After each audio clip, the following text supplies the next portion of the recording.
Oh, welcome back. This is why we had to get back on the trailer the other day. Oh, there's the problem. Just this hair's come loose. So that was hidden inside the alternator cover.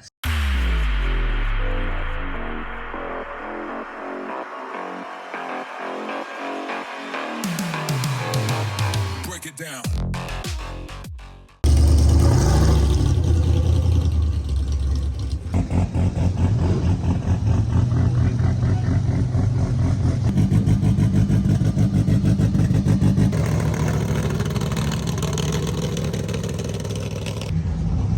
Well, it's 6 days later. We're back at Warwick Dragway. We're trying for our 4 today. So today's first round of their race series for the year. Hopefully we've got all this boost control issue we had. I'll talk about that soon. I'll sit down and go through a couple of old logs once we get a couple of new ones, just to confirm it so I don't make myself look like an idiot. Apart from that, the car's all ready to go. We've changed a couple of things during the week. Let's send it to the moon. We've got 52 pound in this first pass. Hopefully eats about 23 off the line, and we should get close into this 5.0 high 4.9 territory hopefully. Well, they're prepping the track. We'll go have a look at some of the cars that'll be running today. Some pretty cool stuff out here. Actually a big sort of variety. A lot of cool tough street cars. There's a whole lot of these gases out here, so I'm sure you're going to see a few of them.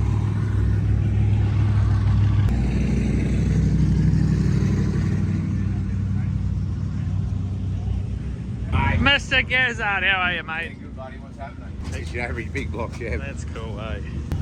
I bring to you guys an Aussie lineup. We've got some Fords, we've got some Holdens, and we've got some more Fords. Oh. And we've got someone that's lost their glove.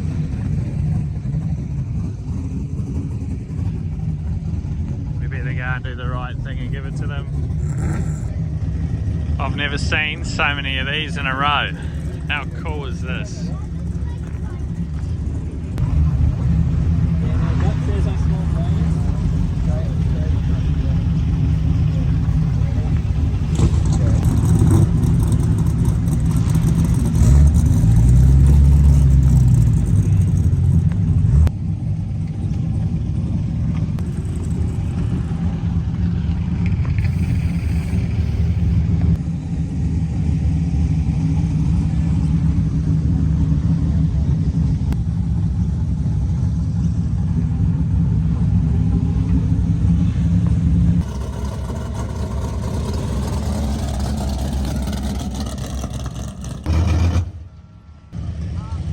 This is the first time I've seen the old Ford Towstar set up as a drag racing motor vehicle anyway. I used to get dropped off to school on one of these back in the late 90s.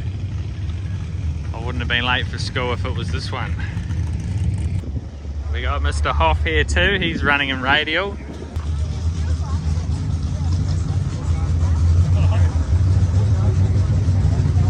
Someone's put a bit of handiwork into that.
Dan sat on the table. He clearly didn't make race weight today.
It's always exciting when you get in the lanes. A few tough cars in the radial class.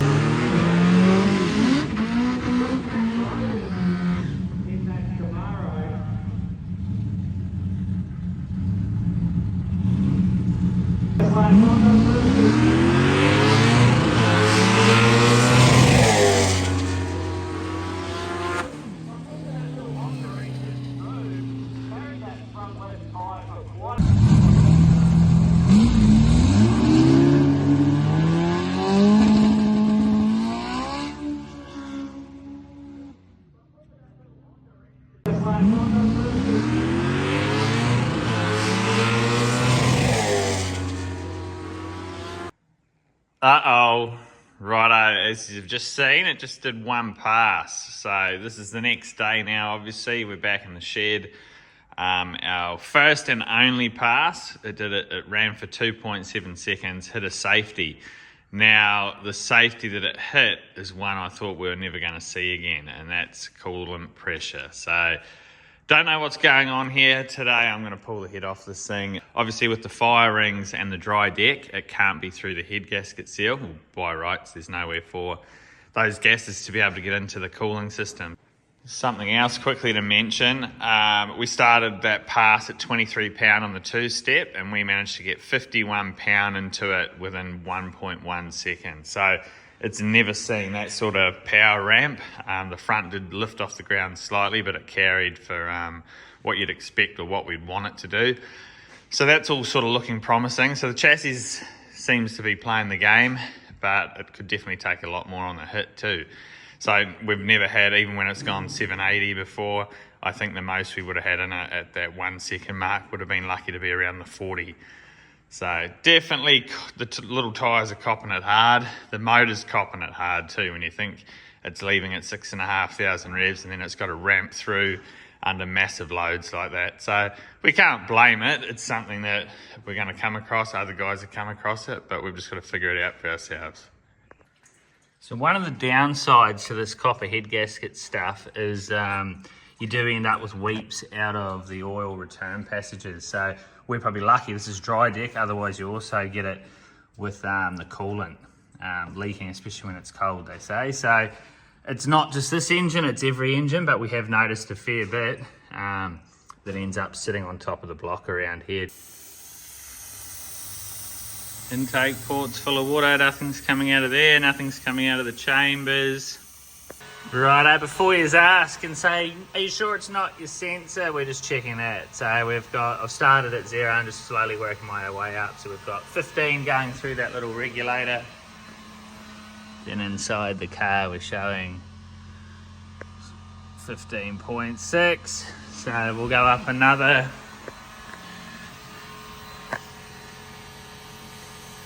We'll go up to 20. That's 20 pound now. Check that. We're on 20. It's starting to say we're in the shit. Righto, guys. Now, a couple of things we learned from that last track day you've just seen. One was we have managed to get that boost control sorted out. So what was happening, we were getting spikes, dips up and down in the boost ramp as we were going through the pass. And what it was caused from was the boost control basically changing modes. So what caused the majority of those were just a few settings we didn't have quite right. So we've nailed that, so that's good. Now we wanted to play it safe with the coolant pressure issue that we seen on the first pass of this day testing. So we pulled the head off, obviously, and we couldn't find anything, which is a good sign for us. We didn't want to destroy a motor that quickly into it. So what we've put it down to, I've had the cooling system apart the week before. We had the intake manifold off, checking a few things. And at that same time, I didn't bleed the cooling system probably as well as I should have. So I think what's happened, we've had an air pocket there. It was showing up through the burnout as well. It all makes sense to us, but I'd rather have done it this way, knowing that the motor's still in one piece. We're all good to go again. The head's back on. We've got a test and tune on the 21st of this month, so we'll head out there and give it another crack. Well, that was interesting. Break it down.